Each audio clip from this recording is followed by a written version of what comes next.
You see, this is the only time when JJ is quiet when he's eating fruits. You love fruits, right? May I have some?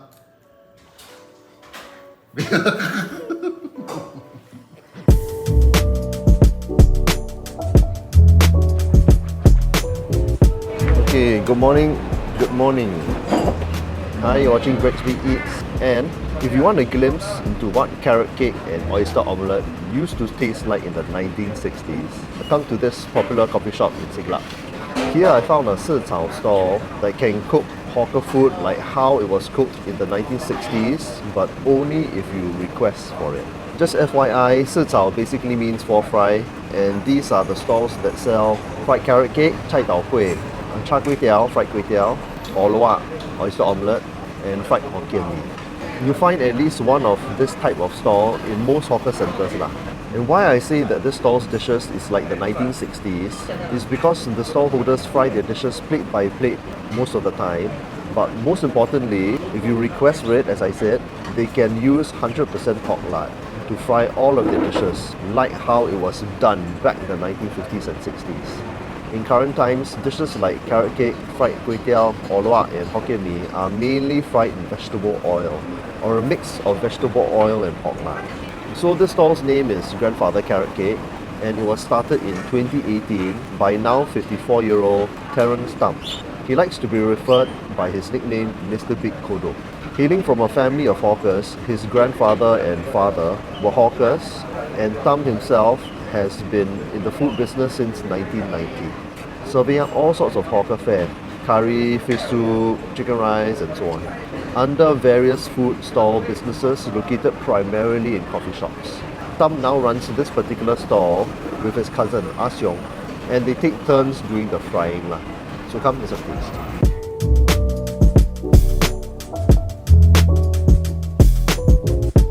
Uncle, 一个菜刀粿啊，黑白，用那个猪油啊，不要那个菜油，谢谢。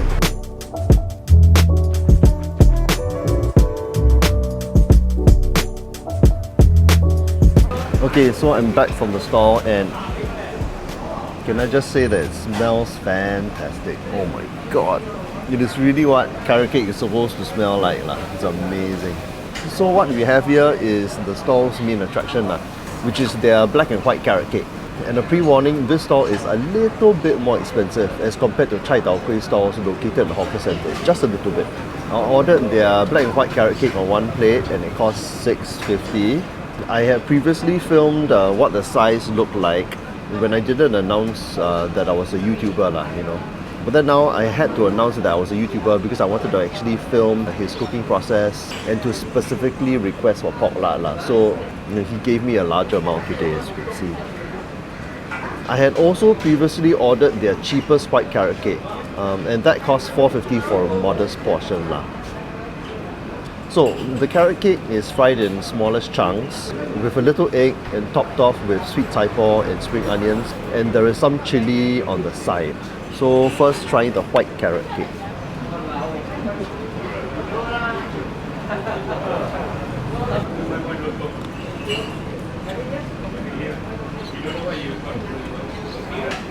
Wow. Oh my god. Oh my goodness. Yep. This is the taste. Oh my god. Okay. Well. Oh wow. The aftertaste. Okay. Now this is really spot on. If you ever wondered why long-time veteran foodies, right, complain that hawker food like carrot cake, it doesn't taste the same like it used to in the old days.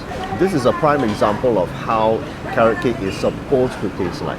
The kueh is generally on the soft side with a nice moistness, though it depends from day to day. It depends on the supplier. Sometimes it comes a little firmer. The store used to hand make their kueh, but there wasn't enough space in their coffee shop, so now they get a supplier to custom make their kueh to their specifications. The egg is fried in big chunks, and it's fried with a little crispness, just a bit, but it's mainly fried a bit soft. As you can see the egg there. Yeah, soft egg. And you can taste a bit of the garlic inside. But of course, as I said before, the main reason why this carrot cake tastes so authentic is because it is fried in 100% pork lard. So it has this big flavor and pork aroma and really makes everything so wonderfully rich and enveloping. It's almost impossible to find carrot cake that is fried with pork lard these days. Almost all hawkers have switched over to some form of vegetable or fruit oil. Why? Because it is much cheaper to use, but unfortunately it is also much more unhealthy for you. And most importantly, it doesn't taste as good as pork lard anyway. So no matter how well fried it is or how seasoned the carrot cake is, right, carrot cake without pork lard is always a little hollow tasting. Like it's too transparent and it's missing something in the flavour. But here's the big caveat. The stall holders here will fry their carrot cake or Char Kway Teow and Hokkien Mee in 100% pork lard only if you specifically request for it. And there is no additional charge. If you don't, you use their standard oil to fry the carrot cake lah. And in this case, I checked out, it is actually refined palm oil. And that isn't too bad either. Palm oil is a fruit oil, it's not a vegetable oil. And it has a relatively low amount of linoleic acid, but unfortunately it is highly refined lah, which is a downside. So refined palm oil is not good, but neither is it bad. So it's kind of like okay. At least it's better than any of the truly bad vegetable oils like canola, corn, and soybean and peanut sort of thing. But back to grandfather carrot cake. Okay, let me take one more bite.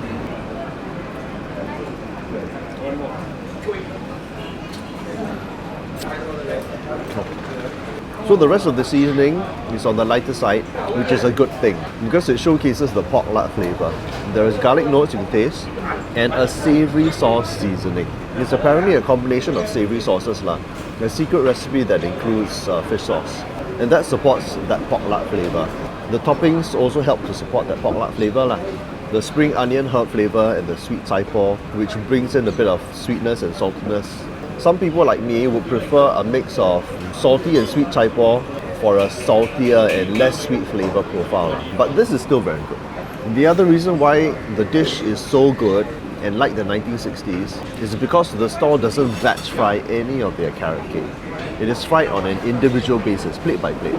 So there is more attention that is paid to the frying process. If a large order comes in, they will fry at max 4 portions at a go, but that's the limit. If there is huge demand and it results in long queues, Mr. Tam says that they can very well wait. The quality of the carrot cake is more important to him. If you ask for it, the chili adds a fair amount of spiciness and does a nice job staying in the background. It doesn't dominate the overall flavour. They also provide additional chili on the side. It is the same chili that they use for the carrot cake in all of their fried dishes here lah. It is kind of like a ground chili powder sauce of sorts lah. And this is what it looks like. Okay. Very potently spicy. Woo! It's a little salty and it's got a smooth ground texture. And it's there for people who want a little more heat in their carrot cake lah. So next, the black carrot cake.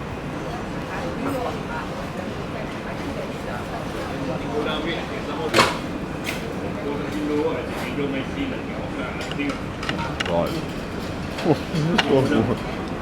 Okay, so they use a mix of dark soy sauce and Malaysian caramel sauce. And these two sauces add an earthy sweetness to the dish lah.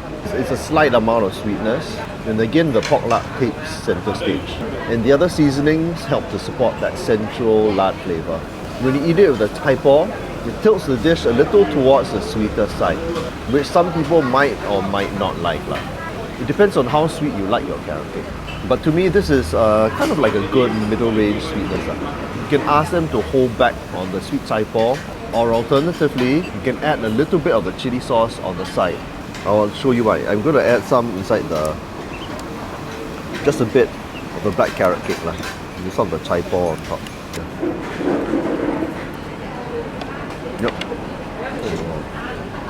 Yep, it actually works surprisingly well in taming the sweetness. Okay, the other thing also is that because it is a special order, right, he threw in some fried pork lard pieces. You see over here, right? Some black chai tao kueh with the freaking pork lard.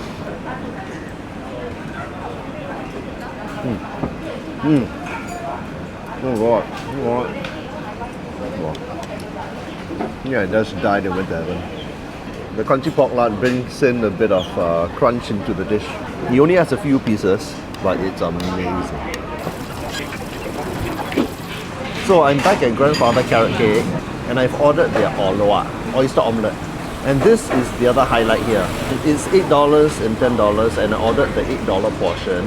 $8 portion, it's got about 8 oysters I believe, it's got some spring onions on top, 1 lime, some chili sauce on the side, flour and eggs. And it's cooked in 100% pork lard. Got a bit of flour, got a bit of egg.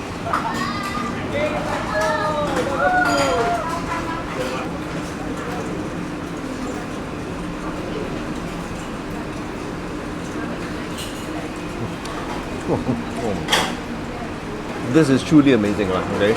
So far, this is the only stall that I know of in Singapore where you can actually request your oloa to be fried in pork lard. I've been to all the famous oloa stalls in Singapore and all of them use vegetable oils and there is no option to even request for pork lard. And that is very unfortunate. When oloa is fried in pork lard, right, there is this big aroma and full flavoured richness in every mouthful. When you first taste oloa fried in pork lard, you understand why oloa is so revered as a hawker dish. And of course, it is fried very well. In fact, it is fried super well. A little pork lard is heated up in the pan, then a thin layer of tapioca starch is drizzled on, and it is fried to a wonderful crispness. And it has a bit of that bouncy gooiness. The eggs are nicely fried in medium chunks, and there is a bit of fresh garlic thrown in towards the end, instead of at the beginning. And that results in a slightly fresher, stronger garlic flavour.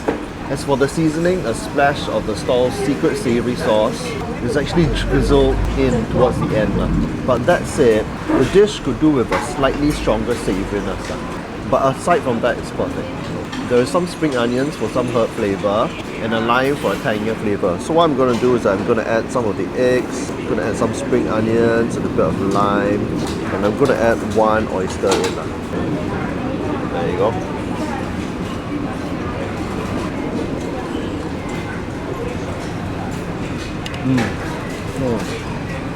Oh God. And that very nicely rounds out the flavour. You know, a bit of tanginess to cut through the richness, to add a little bit additional flavour. And that spring onions also adding that additional flavour. Wonderful. And the creamy oyster. Okay, as for the oysters, right, you get about 8 small to medium oysters in an $8 portion. And I know they're not large oysters, but small oysters is actually a refreshing sight to see. And because oloa hawkers only started using the big Korean oysters, right, when it was introduced into the market some decades ago. Now almost all oloa hawkers, right, they switched over to these big oysters. But traditionally, Singapore oloa has always been using small oysters. But are small or big oysters better for the dish? Frankly, I don't know. The only thing I can think of is that maybe a large chunk of oyster, when you eat it right, might throw off the overall balance of the dish. On the side, there is some chili sauce.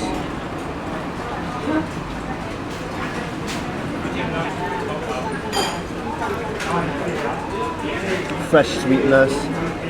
Oh, spicy. But actually, the overall effect is this, okay? If you add some of the oloa, and then you add some of the lime, and some of the chili sauce now. Okay, I'm going to dip some spring onions.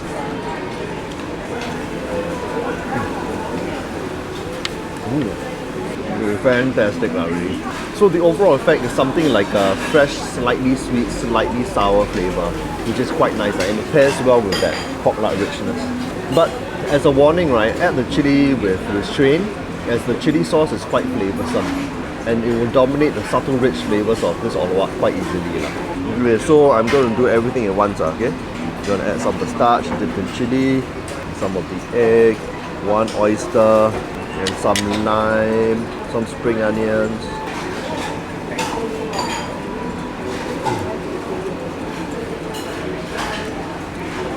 This is like 10 times better than any oloa that I've tasted because it freaking uses pork lard. How can you miss out on such an essential ingredient in oloa? I don't understand. So besides oloa, right, you also have the option of having prawn omelette, which is basically oloa, but instead of oysters, they actually use prawns instead. And the prawns are nicely seasoned. They seared with a secret savoury sauce and a bit of pork lard, if you ask for it. Okay, I just need to point out that after eating this dish halfway through, I still can't believe what a difference pork lard makes to a dish like oloa. It's simply amazing. Oh, by the way, the oysters are cooked well. The oysters are seared on the pan. It's the exact same technique whether if it's the big Korean oysters or the small medium oysters. You just seared a bit on the pan. But because the oysters are small here, it tends to be a little bit more cooked and a little bit more creamier rather than the big ones where it is a little bit less creamy and it's got a little bit more of that raw, fresh taste. Okay, I'm back in Grandfather Carrot Cake, and today I've ordered their Char Kway Teow. The prices are $6 and $8, and I got the $6 plate. Again, a bit pricier than normal. The Char Kway Teow isn't as revolutionary as compared to their carrot cake or oyster omelette, but it still stands out as one of the better cooked Char Kway Teows out there.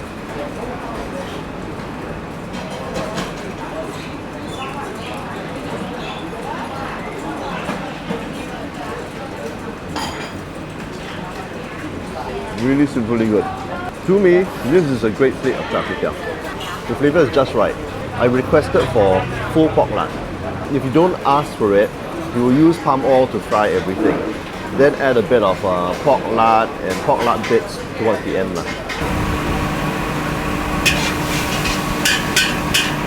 Again, Char Kway Teow fried with 100% pork lard, right? It's actually quite hard to get, because most Char Kway Teow hawkers do not actually use 100% full pork lard.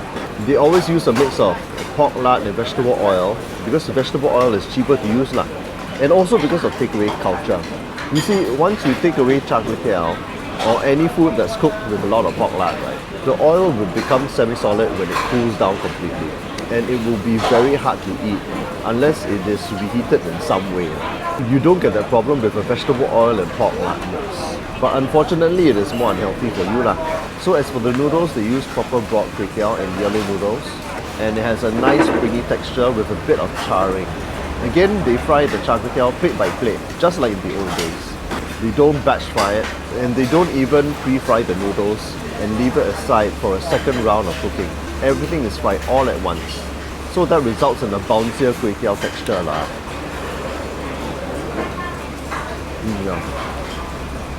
And in short, the flavour is really full, incredibly full, incredibly rich. It's wonderful.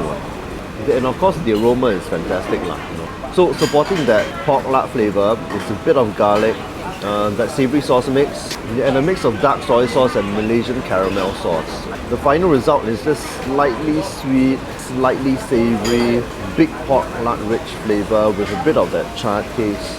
If you order it with chilli, the spiciness doesn't get in the way, it just adds spice. You get additional chilli on the side, but it's quite spicy, and it's really for chilli freaks. As for the ingredients, this is what you get, okay? You get lard cheong, a Chinese sausage. Some fish cakes. Some cockles over here. Barely see it, very nice. Some taugeh, some chives, and some fried egg.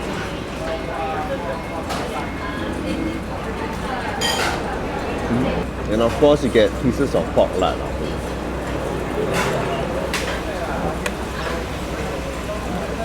Crunchy. But still with a little bit of that pork oil inside. And a special note about the chives and the taugeh. Again, because it is fried plate by plate, the vegetables are nicely fried with a bit of crunch. It's not soggy like how it usually is at other Char Kway Teow stalls. Oh, by the way, they also have a premium, luxurious Char Kway Teow option where they add additional oysters into the mix. And that costs $8 and $10. And there's also a little bit of lime if you want to freshen up the dish a bit. I'm just going to put some lime into one spoonful.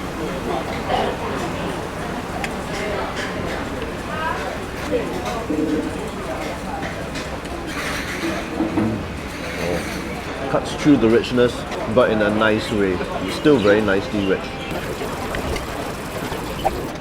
Okay, so the last dish at Grandfather Carrot Cake is their fried Hokkien Mee. The prices are $8 and $10. I ordered the $8 plate, and there are prawns, fish cake, some clams, some chives, taugeh and egg, lime on the side, and some chili at the side. And of course the all-important pork lard.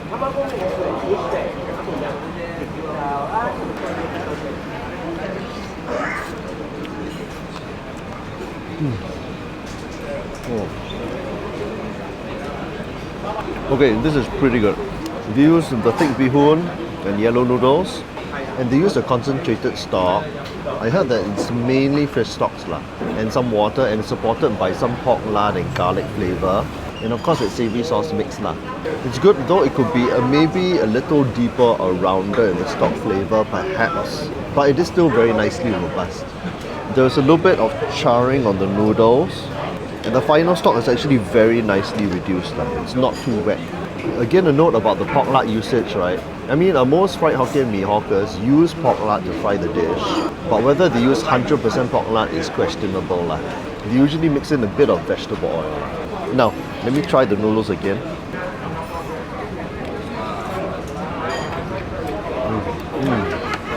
Okay. The big highlight is the texture of the noodles. The noodles are very nicely springy. Wow, that pork lard flavor. And that's because the store doesn't use the wooden cover to actually pressure cook the noodles. Terence and his cousin, right, they don't actually believe in the wooden cover method. According to Terence, he says that the wooden cover method actually cooks the noodles faster, and you need that when you're batch frying. But unfortunately, it actually results in soggier noodles.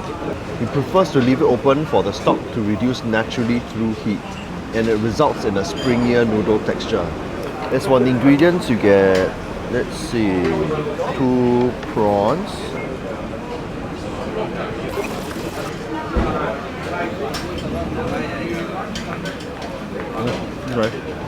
medium-sized, partially peeled, and it is blanched right through.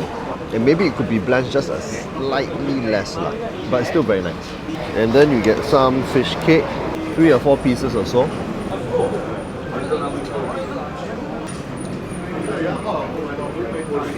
Fish cake. And you get clams, I think about 4 or 5, 4.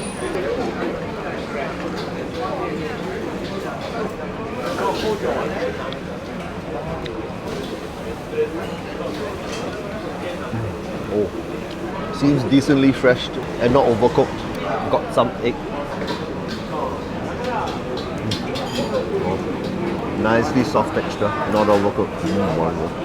And the chives and taugeh. Still has a little bit of crunch to it, not overcooked because they don't use the wooden cover method lah. Now, I want to see what it tastes like with the chili and some of the lime added lah. Okay, so it's what I'm going to do.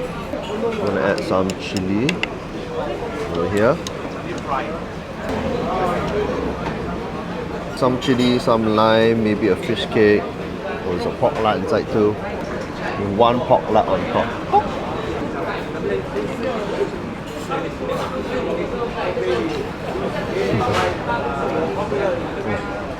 And the chili and the lime really lifts the dish lah. Especially if you feel that you need a little bit more depth to the flavor. It adds a little bit more savory flavor, the spice, the fresh tanginess into the mix. Okay, finished. So that was a look at Grandfather Carrot Cake and almost all the dishes that they have to offer lah. But would I travel half across Singapore to eat here? Depending on the dish, a definite yes. For the carrot cake and olawat, most certainly yes. As I said, it's impossible to find hawkers that will fry with pork lard even as a special request. And the pork lard really makes a big difference in the taste. I would even go as far to say that it is practically half the taste of olawat and carrot cake. The only issue is that sometimes, very occasionally, the seasoning could be a little stronger. For that, you just need to tell the man to add in a little bit more. For the Char Kway Teow, it is a yes, bordering on maybe. It's a really good Char Kway Teow that I will definitely order when I'm in the area. But even if I live far away, I do crave for it. Because Char Kway Teow, individually fried, 100% pork lard, it really makes a big difference. As for the Hokkien mee, it's good, but the stock could be a little bit deeper. But aside from that, it's really very, very noteworthy. But the other issue is actually the price that you pay. No doubt the prices are a little on the high side for the amount you get. But that said, customers are willing to pay for it. There's always a constant flow of customers at the store, so that's something to be said. So thanks for watching another episode of Gregsby Eats, where I eat through the whole of Singapore. If you like this episode, give it a like, subscribe, and comment below, and turn on the notifications bell. And I will see you in the next one for more eating. Bye-bye.